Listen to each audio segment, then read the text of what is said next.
बिस्मिल्लाहिर्रहमानिर्रहीम। Welcome to literature online. अस्सलाम वालेकुम।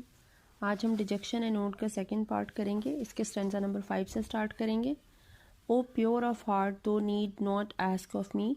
ये अपनी वाइफ को एड्रेस कर रहा है, सारा को, और उसे प्योर ऑफ हार्ट कह रहा है क्योंकि उसे इसने एक पायस लेडी कहा है, वर्चुअस लेडी जो किसी भी किस्म की ईविल से दूर है। O pure of heart, she is the purest women. O pure of heart thou need not ask of me, तुम्हें मुझसे ये पूछने की ज़रूरत नहीं है what this strong music in the soul may be, कि ये जो एक पोइटिक इंस्पिरेशन और आपकी जो इमेजिनेटिव पावर्स हैं ये आपकी सोल में कहाँ पे होती हैं, ये क्या चीज़ है। What and where in it doth exist, ये क्या चीज़ है और ये कहाँ पे एग्जिस्ट करती है। इधर it is in your mind और योर हार्ट और योर सोल और बॉडी और इन external objects. Okay, this light, this glory, this fair luminous mist, ये जो एक रोशनी है, ये ग्लोरियस और स्प्लेंडर जो है, दिस फेयर ल्यूमिनस मिस्ट, और ये रोशन किस्म की जो मिस्ट है, this beautiful and beauty making power, ये एक रोशनी है और बहुत ज़्यादा जिसमें जो बहुत ज़्यादा ग्लोरियस है, बहुत ज़्यादा रोशन है। ये ख़ुद भी खूबसूरत है एंड ब्यूटी मेकिंग पावर, और इसमें इतनी सलाहियत है कि ये अपने इर्द गिर्द की चीज़ों को भी खूबसूरत बना देती है और पोइट्स को इस काबिल बनाती है कि पोइट्स एक कॉमन चीज़ को अनकॉमन बना सकते हैं और हर चीज़ में खूबसूरती के रंग भर सकते हैं। Joy virtuous lady, Joy that never was given. Joy ये अपनी पोइटिक इंस्पिरेशंस को कह रहा है यहाँ पे। वर्चुअस लेडी ये फिर से सारा को कह रहा है, अपनी वाइफ को। Joy that never was given save to the pure, कि ये जॉय सिर्फ और सिर्फ जो है एक प्योर लोगों को, प्योर सोल को ही दिया जाता है। ये पोइटिक इंस्पिरेशन सिर्फ प्योर सोल को ही ब्लेस की जाती है and in their purest hour, और उन प्योर सोल्स को भी उनके प्योरेस्ट आवर्स में, प्योरेस्ट मोमेंट्स में जो है ब्लेस किया जाता है इस पोइटिक इंस्पिरेशन से, जिसमें उनकी इमेजिनेशन उन्हें इस काबिल बनाती है। ठीक है, अब ये जो प्योरेस्ट आवर है ये वो होगा जिसमें एक इंसान और नेचर के दरमियान एक परफेक्ट हार्मनी डेवलप हो जाएगी। Life and life's effluence cloud at once and shower, ये लाइफ की मतलब सोल ऑफ द लाइफ है, आपकी ज़िंदगी में रूह की तरह है, एंड लाइफ्स इफ्लुएंस, और ये आपकी ज़िंदगी से बहती है। Like cloud at once and shower, जिस तरह किसी बादल से बारिश गिरती है और बारिश निकलती है, इसी तरह आपकी ज़िंदगी से, आपकी सोल से ये पोइटिक इंस्पिरेशन निकलती है। इफ्लुएंस का मतलब होता है फ्लो आउट होना। Joy lady is the spirit and the power which wedding nature to us gives in dower. Joy वो कह रहा है ये जो पोइटिक इंस्पिरेशन है लेडी, ये एक स्पिरिट और पावर है अपने आप में, एक जो नेचर आपको देती है, ये नेचर की स्पिरिट और पावर है जो आपको दे रही है। वेडिंग नेचर का फिर वही मतलब होगा जब नेचर और इंसान के दरमियान, पोइट के दरमियान एक परफेक्ट हार्मनी डेवलप हो जाएगी, एक स्ट्रॉन्ग कनेक्शन का मोमेंट होगा। Which wedding nature to us gives in dower, जो नेचर आपको एक जहेज की तरह पोइट को देती है। ठीक है, उसको शॉवर करती है। डॉवर का मतलब जहेज होता है। A new earth and new heaven, अब जब एक पोइट को ब्लेस किया जाता है इस पावर से, तो उसके लिए एक नई दुनिया और नई हेवन जो है वो उसके सामने एक ओपन हो जाती है और उसके दरवाजे खुल जाते हैं और वो उसको एक्सप्लोर कर सकते हैं through his imagination. Undreamed of by the sensual and the proud, sensual and the proud का मतलब एरोगेंट होता है, और सेंशुअल होगा जो वर्ल्डली अफेयर्स के लिए जो बहुत ज़्यादा कंसर्न होगा। जो एरोगेंट और जो वर्ल्डली मैन होते हैं उनके लिए ये इस बारे में सोच भी नहीं सकते, उनके लिए ये अनड्रीम्ड चीज़ है, ख्वाब नहीं देख सकते। Joy is the sweet voice, joy the luminous cloud, we in ourselves rejoice. वो कह रहा है ये जो जॉय है, ये जो प्योर हैप्पीनेस है, ये एक बहुत ही मीठी आवाज़ है और ये बहुत ही रोशन किस्म का बादल है जो आपको कवर किए रखता है। We in ourselves rejoice, और ये इमेजिनेशन ही हमारी एक जो है प्योर हैप्पीनेस होती है और यही हमारी रियल हैप्पीनेस होती है।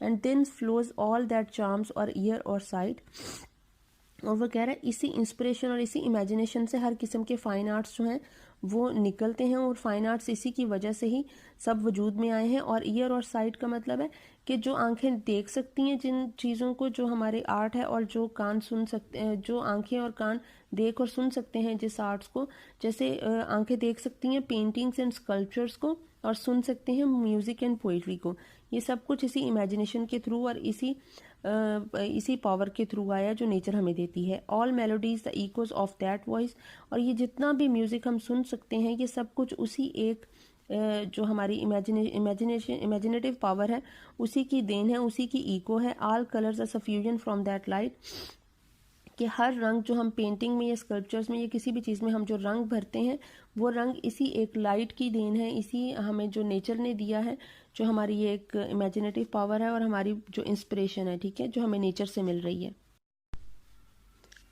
सिक्स स्टैंजा स्टार्ट करेंगे हम। There was a time when though my path was rough, this joy within me dallied with distress. Dallied का मतलब होता है खेलना, प्लेइंग विद, ठीक है। इसका मतलब है वो अपनी अब उस टाइम की बात कह रहा है जब इसने लिरिकल बैलेड्स लिखने के दौरान इसकी वर्ड्सवर्थ के साथ थोड़ी सी जो है वो इसका कॉन्फ्लिक्ट पैदा हो गया था। इनकी थोड़ी जो है वो किसी बात पे डिफरेंसेस थे इनके, और फिर उसके बाद इसकी जो है वो लैम्ब और लॉयड के साथ भी इसका क्वेरल हुआ। तो 1802 में जब इसने ये पोइम लिखी तो उस वक्त ये काफ़ी ज़्यादा स्ट्रेस में था। इसकी जो मैरिड लाइफ है, मैरिड लाइफ जो है इसकी, वो भी काफ़ी ज़्यादा डिसास्ट्रस चल रही थी। इसकी हेल्थ भी काफ़ी डाउन थी, और ऊपर से इसकी जो पोइट्स ने इसके साथ बिल्कुल कता ताल्लुक़ कर लिया था, इसको बिल्कुल छोड़ दिया था, उसकी वजह से ये काफ़ी स्ट्रेस में था और ये काफ़ी आइसोलेट हो गया था। तो ये उस वक्त ये कहता है कि मेरा एक ऐसा भी टाइम था, मुझ पे ये टाइम आया जब मेरा रास्ता काफ़ी मुश्किल हो गया था, बट लेकिन ये जो पोइटिक इंस्पिरेशन है, ये जो एक प्योर हैप्पीनेस है, ये मेरे अंदर तब भी मेरी उन जो परेशानियां हैं, मेरी जो डिस्ट्रेस है उसके साथ खेल रही थी। मतलब इस पोइटिक इंस्पिरेशन ने उसे तब भी नहीं छोड़ा, और उसके अंदर का पोइट शायद इसी वजह से कहीं ना कहीं उसके अंदर था और उसको ज़िंदा रहने का एक पर्पस दिया हुआ था। And all misfortunes were but as the stuff कहेंगे मटीरियल को, कि जितनी भी मिसफॉर्चून्स मेरे पे आई, जो भी मेरे लॉसेस हुए या जो भी कुछ मेरे साथ हुआ है, वो सारा कुछ एक मटीरियलिस्टिक चीज़ें मुझे लग रही थी जिसकी मेरी नज़र में कोई अहमियत नहीं थी। When fancy made me dreams of happiness, उस वक्त जब ये सारा कुछ मिसफॉर्चून्स मेरे पे आ रही थी, मैं काफ़ी ज़्यादा स्ट्रेस में था, उस वक्त इस इमेजिनेशन ने, मेरी पोइट्री ने मुझे जो है वो खुशी के ख्वाब दिखाए, मेरे लिए एक पर्पस ऑफ लाइफ मेरे सामने रखा, ठीक है। फॉर होप ग्रीव राउंड मी, क्योंकि उम्मीद जो है वो मेरे इर्द गिर्द रही। लाइक द ट्वाइनिंग वाइन, जिस तरह एक बेल को बढ़ाने के लिए या किसी पौधे को रखने के लिए, बढ़ाने के लिए, उसको ग्रो करने के लिए हम किसी चीज़ का सहारा दे देते हैं, उसी तरह इसने मेरी उम्मीद ने मुझे खड़ा रखा। And fruits and foliage not my own seemed mine. Fruit and foliage, जितने भी ये फल और जो पौधे हैं, फॉलिएज पौधों को कहेंगे, not my own seemed mine, जो मेरे नहीं भी थे वो भी मुझे अपने लगे, जैसे मैं दूसरों की खुशी में भी अपनी खुशी तलाश करता रहा हूँ। बट नाउ एफ्लिक्शंस बो मी डाउन टू अर्थ, लेकिन अब ये जो एफ्लिक्शन कहेंगे इसमें मिसफॉर्चून को या गम को, सोरोस को। बट नाउ एफ्लिक्शंस बो मी डाउन टू अर्थ, लेकिन अब इन दुखों ने, इन जो गम है, इन्होंने मुझे बिल्कुल ज़मीन की तरफ झुका दिया है। बो मी डाउन, झुका देना। Nor care I that they rob me of my mirth, मुझे अपने इस मिल्थ कहेंगे, आपकी जो खुशी होती है, आपकी जो प्योर एक हैप्पीनेस आपके अंदर एक होती है, मुझे उसके जाने का कोई दुख नहीं है। Nor care I that they rob me of my mirth, कि इन गमों ने मुझसे वो मेरी जो खुशी है, मेरी एक पोइट्री जो है वो मुझसे छीन रहे हैं, मुझसे चोरी कर रहे हैं। रॉब को होता है चोरी करना। But O each visitation suspends what nature gave me at my birth.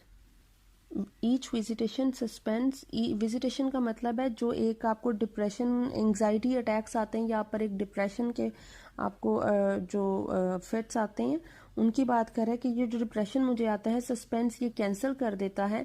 What nature gave me at my birth, कि नेचर ने जो मेरी बर्थ के साथ ही मेरे अंदर एक पोइट को पैदा किया था, वो ये जो अब डिप्रेशन के अटैक्स आते हैं, ये मेरे अंदर के पोइट को मारते जा रहे हैं।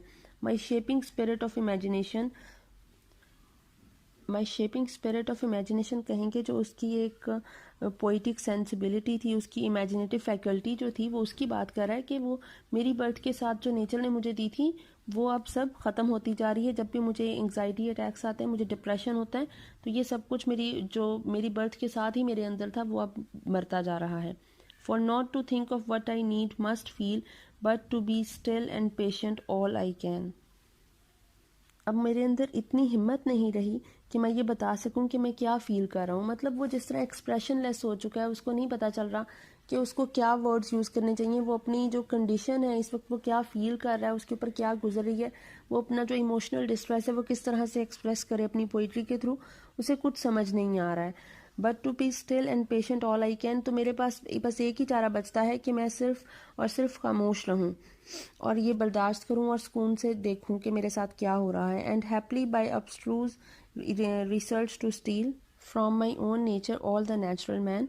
अब यहाँ पे वो बात कर, अब्स्ट्रूज कहते हैं डीप को, कि आप हैप्पीली बाय अब्स्ट्रूज रिसर्च मतलब ये जो एक डीपली जो एक रिसर्च कर रहा है, जैसे वो एक बियॉन्ड इमेजिनेशन जो एक चीज़ें सोचने लग गया, जो उसकी सुपर नेचुरल पावर्स थी उनके बारे में बात कर रहा है कि ये बियॉन्ड इमेजिनेशन जो मैं चीज़ें सोचने लग गया हूँ, ये एक किस्म का मैं मेटाफिजिशियन बनता जा रहा हूँ, जबकि मैं रियल में मेटाफिजिशियन नहीं हूँ, मैं तो एक रोमांटिक पोइट हूँ, एक नेचुरल मैन हूँ कि मैं नेचर के बारे में लिखूँगा, एक जो चीज़ें एग्जिस्ट करती हैं इर्द गिर्द उनके बारे में लिखूँगा। And happily by abstruse research to steal from my own nature all the natural man, कि ये जो चीज़ें हैं ये मेरे अंदर का एक नेचुरल मैन जो है, मेरी इमेजिनेशन वो अंदर मेरे अंदर से निकालती जा रही है। क्योंकि वो इस बारे में ये इसलिए बात कर रहा है क्योंकि वर्ड्सवर्थ और इसका क्वेरल ही इस चीज़ का था। वर्ड्सवर्थ इसके जो सुपर नेचुरल एलिमेंट था इसकी पोइट्री में, उसके अगेंस्ट था। ठीक है, वो कह रहा था कि ये तुम्हारी पोइट्री का बहुत बड़ा डिफेक्ट है। और ये वो कह रहा है कि this was my sole resource my only plan, कि मेरा तो प्लान ही ये था कि मैं कुछ ना कुछ सुपर नेचुरल एलिमेंट डालूंगा और कुछ रोमांटिक एलिमेंट्स डालूंगा, जैसे जो रोमांटिसिज्म के फीचर्स थे, ठीक है, कि मैं उनको साथ लेकर चलूंगा। वो कह रहा है माई ओन प्लान, मेरा तो प्लान ही ये था। Till that which suits a part infects the whole and now is almost grown the habit of soul. अब वो कह रहा है कि ये जो मेटाफिजिकल जो इसका एक फीचर है, एक जो सुपर नेचुरल एलिमेंट है इसकी पोइट्री का, till that which suits a part infects the whole, के पहले तो उसने सिर्फ एमी शौकिया शुरू किया था, ठीक है, इन्फेक्ट्स द होल उसने इसकी पूरी पोइट्री को इन्फेक्ट कर दिया। And now is almost grown the habit of a soul, और अब वो इसकी सोल का एक हिस्सा बन चुका है कि इसकी जो पोइट्री है वो एक सुपर नेचुरल के बगैर, एक मेटाफिजिकल एलिमेंट के बगैर कंप्लीट ही नहीं होती, क्योंकि उसको ये चीज़ अच्छी लगी। एक हर इंसान की अपनी एक लिखने का तरीका होता है, उसकी पोइट्री की अपनी कैरेक्टरिस्टिक्स होती हैं, ठीक है। वो अपने बारे में बात कर रहे हैं कि मैंने तो सोचा भी ये था और मैंने ये ऐसे ही शुरू किया था, लेकिन उसके बाद ये बिल्कुल मेरी एक पोइट्री का एक हिस्सा बन गई और मेरी पोइट्री इसके बगैर कंप्लीट नहीं होती। ज़ाहिर है हर इंसान की अपनी एक इंडिविजुअलिटी होती है और वो उसके हिसाब से काम करता है। वर्ड्सवर्थ को वो बात सूट नहीं की, तो वो इसके साथ उसने जो है वो लड़ाई कर ली कि तुम मेरे मुताबिक नहीं चल रहे हो। हम ये लेक पोइट्स मशहूर हुए थे, ठीक है, रोमांटिक पोइट्स थे, नेचर के बारे में लिखते थे, उसमें से एक अलग से निकल के सुपर नेचुरल के बारे में लिखना शुरू कर तो वो नेचर से ही सुपर नेचुरल कर रहा है ना, लेके जा रहा है, लेकिन वो उनसे वो चीज़ जो है वो टॉलरेट नहीं हुई और उसके इनकम प्रॉब्लम हो गया, और इसीलिए अब ये उस चीज़ को जो है वो जस्टिफाई कर रहा है कि मैं अब इसके बगैर मेरी पोइट्री